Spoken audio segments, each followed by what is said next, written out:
大家好，德语媒体也在一定程度上关注中华人民共和国的国庆。由于有的报道被关闭了评论功能，所以今天还是来看这家带评论功能的奥地利标准报的报道。他从一个外派到中国上海工作的人的视角切入的。我们来看看典型的西方叙事吧。开放年代已经过去，中国庆祝建国75周年。当中华人民共和国本周二庆祝国庆时，开放年代的和平巨人已所剩无几。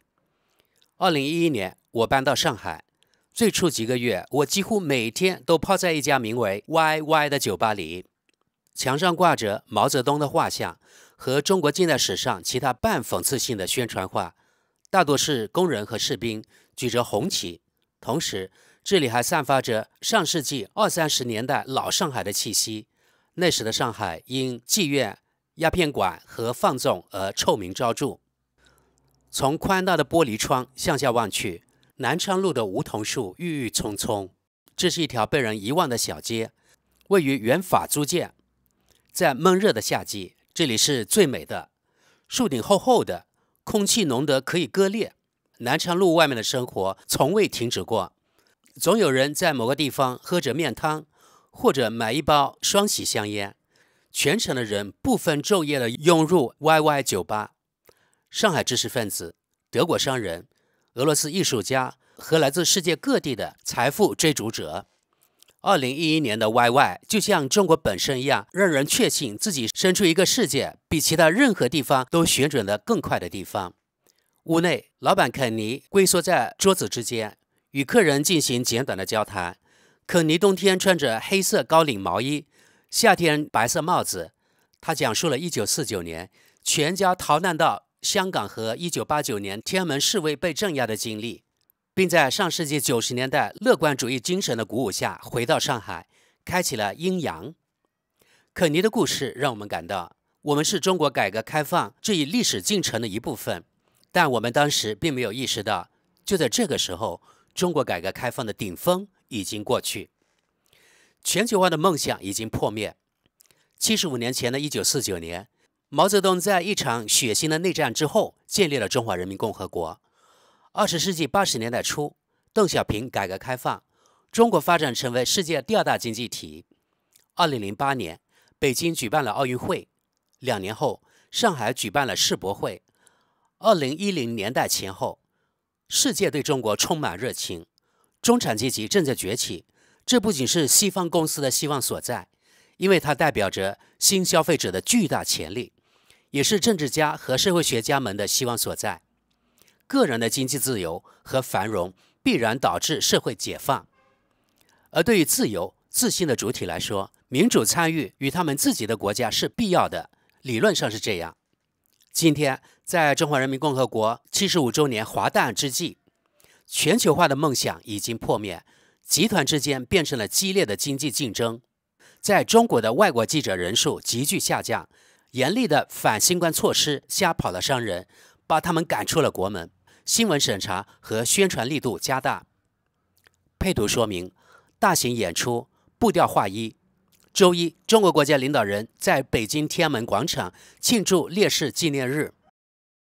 北京政府凭借其高明的经济政策，成功主导了整个供应链。这一战略在电动汽车领域体现得淋漓尽致。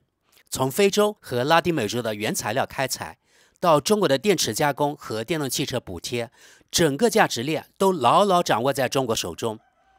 欧盟将在2035年禁止使用内燃机，这对欧洲汽车业来说是一个有毒的组合，已经造成数万人失业。类似的情况很快也会发生在机械和自动化技术等其他行业。无引进移民计划。2012年，习近平接掌政权时，中国仍以和平巨人自居。与此同时，中国政府已将其经济和政治影响力扩大到国境之外。中国正在为新丝绸之路沿线的基础设施项目提供数千亿美元的资金。中国共产党还利用贷款购买影响力。长期以来，北京一直是非洲部分地区的超级大国。在军事上，中国在南海的行动更具侵略性，已成为美国的严重竞争对手。2011年，曾是 YY 常客的所有人早已离开中国。移民不是中国梦的一部分。我们很幸运能够在一个相对开放的时期体验这个国家。我最后一次见到肯尼是在2020年11月，在他那间几乎空无一人的上海酒吧里。几个月前，国家安全法在香港实施，这是北京对香港民主运动的胜利。肯尼高唱共产党和中国统一的颂歌，他禁止任何民主运动与1989年天安门广场相提并论。我不知道是中国国家的宣传，还是他重新唤醒的民族主义意识，导致了他的这一转变。好，朋友们，以上是该文的全部。大家可能也发现了，奥地利媒体报道方式与德国媒体几乎没有区别，角度刁钻，恶意满满，好像他们的媒体工作不是要让他们本国的读者了解中国，而是故意在制造对中国的敌意。这难道对他们自己有好处吗？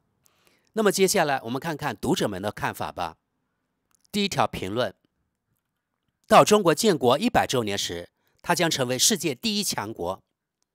下条评论：这位网友跟贴道，这可不一定，因为他们得与严重的人口老龄化做斗争。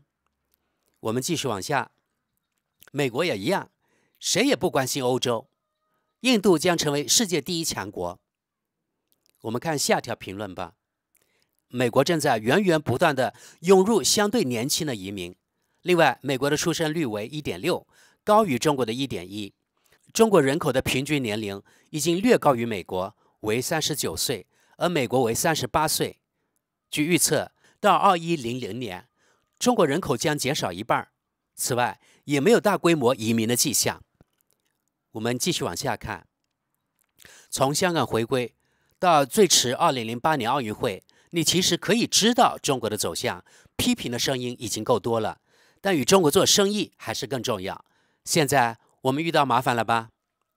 下条评论：我一直在想，为什么中国能给西方或世界带来惊喜？目前发生的一切都有预告，尤其是对习近平而言。也听听他的军队是怎么说的吧。世界强国需要强大的军事力量，包括地面部队，最重要的是海上和空中力量。如果台湾沦陷，中国将会收失一个又个目标。当中国军舰随意驶入悉尼时，澳大利亚人显得多么愚蠢。他们说：“你好，中国希望在军事和经济上成为世界第1强国。如果共产党得逞，他将不会回避战争。”日本和澳大利亚已经认识到并传达了这一点，更不用说台湾了。这位网友跟贴道：感谢美国的恐惧宣传，战争幻想很快就会变成现实，并为全球最大的军火制造商军火商带来滚滚财源。下一条评论：我不认为中国想要一场公开的军事冲突。如果俄罗斯的攻击成功了，那是好的，这不是邀请，而是警告。是的，中国军队规模庞大，但缺乏经验，他们更多的是对内的潜在威胁。好，我们继续往下。怎么说呢？2011年，在一个讲英语的外派人士酒吧里，没有一个人现在还在中国。这可能与外派人士的合同只有3到4年有关，而与中国本身的发展关系不大。我们继续往下，又是这位张学友，他说：“这就是我不喜欢外派人士这个词的原因。来华时间不长的经理、技术人员与试图为自己创造生活的人被混为一谈。但外国人逃离中国是事实，可以通过统计来验证。原因有很多，但都与习近平的政策有关，例如反间谍活动，或关闭英语培训中心，引入外国人类别制度，新冠措施拒绝外国人返回中国。我的一个朋友因为疫情爆发时身在美国，而与妻儿分离1年多，等等等等。”下条评论：据作者说，中国知识分子也是那家酒吧的常客。无论如何，我都认为这是一篇不错的个人文章。德国知识点评：不知道各位也是否认为，去那个酒吧的所谓知识分子，可能一般都是有点恨国情怀的那些人。好，我们继续往下看吧。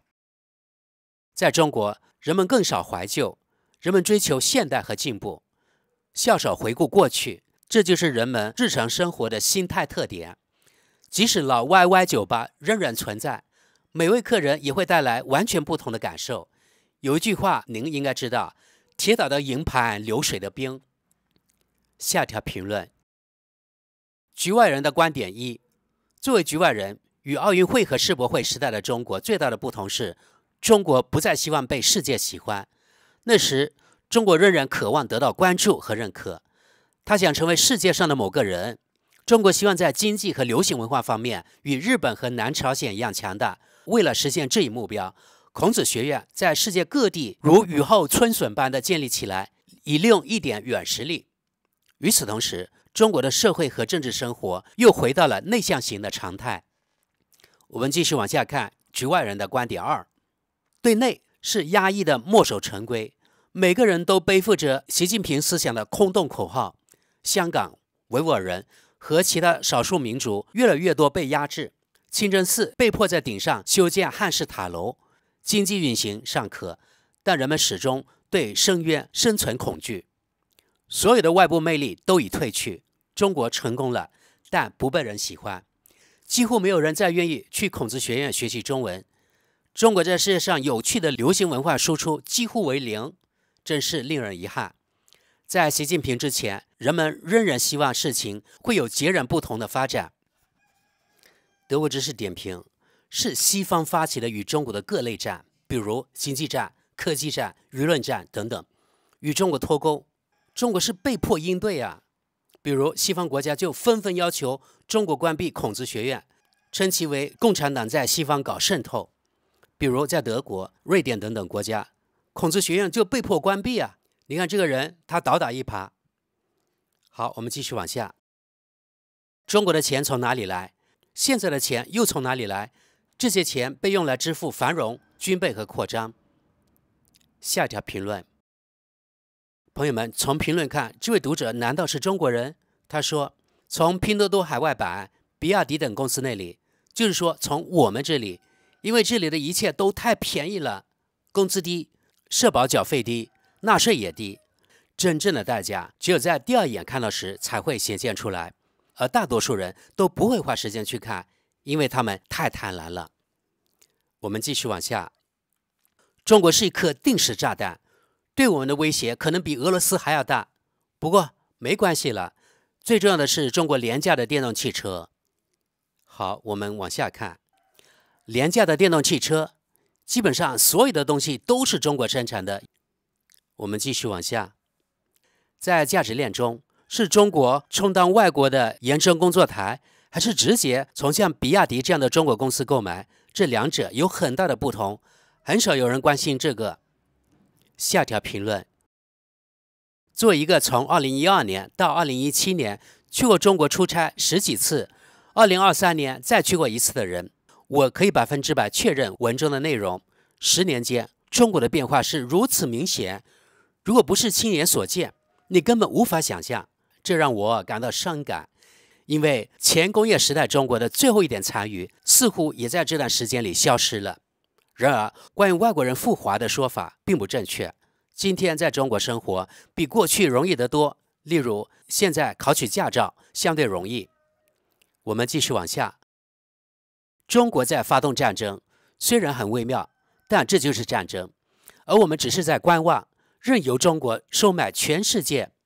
你必须记住，这是一个辐射型共产主义政权。下一条评论。这完全是双重标准和对现实的歪曲。在过去的几百年里，西方国家几乎都在其他地区搞军事冲突或干预。我们继续往下看。这是一个披着共产主义伪装的激进极端民族主义、极端资本主义政权，已经变得完全荒谬。下一条评论。中国维护自己的利益，这是所有国家都应该做的。相反，有些国家却自甘沦为傀儡，比如白俄罗斯或德国。我们看下条评论。如果中国在发动战争，那么美国人从1949年起就一直在发动战争。下条评论。人类竟然如此愚蠢，让和平巨人的稻草人蒙蔽双眼。我们继续往下吧。你不明白怎么能把一个拥有10亿人口的大国交到一个人手里，就因为他的一个中国战略，这个人就可以让数百万人陷入苦难。一个正常运转、不构成任何威胁的国家被强行并入中国。就因为这个人想转移人们对其国内问题的注意力，并将战争视为解决方法，就像每个独裁者一样，人性就是不长记性，怎么能允许这样的事情发生呢？好，继续往下。从纯粹的视角来看，中国是西方天真的一面镜子。下条评论，矛盾在哪里？中产阶级要求参与国家事务是意料之中的事，但同样可以预料到的是，政权并不愚蠢，会任其发展。毕竟，如果他们认为没有必要，就不会进行镇压。这在欧洲有过不同吗？没有。在内政问题出现的时候，依靠民族情绪，对外侵略和对内镇压是众所周知的秘诀，也应该是个标准记者所熟悉的。从某种程度上说，中国在短短几十年间经历了从封建国家到服务型社会的发展历程，而欧洲则用了数百年。在中国，这种发展也绝非一蹴而就。下条评论，如果看标题，就会有这样的印象：中国在20世纪才出现，中华文化的历史比整个欧洲都要悠久得多，而欧洲自欧盟成立以来，就非常响亮和耀眼地体现出自己是文化中心。长征和建国以来的时间只是中国历史上的短暂插曲，在这里我们应该少一点自以为是。我们看最后一条评论，开放年代结束了吗？自2024年3月起，奥地利人和其他欧盟国家的公民进入中国比以往其他任何时候都更加容易。如果您的逗留时间不超过15天，就免签。这确实让人松了一口气，因为您不必再前往维也纳支付126欧元的签证费或携带大量文件。不过文章中并未提及这一点，否则标题就不合适了。好的，朋友们，在结束本节目前，大家有何看法呢？大家是不是觉得其实奥地利人与德国人思维及世界观其实没啥大的区别？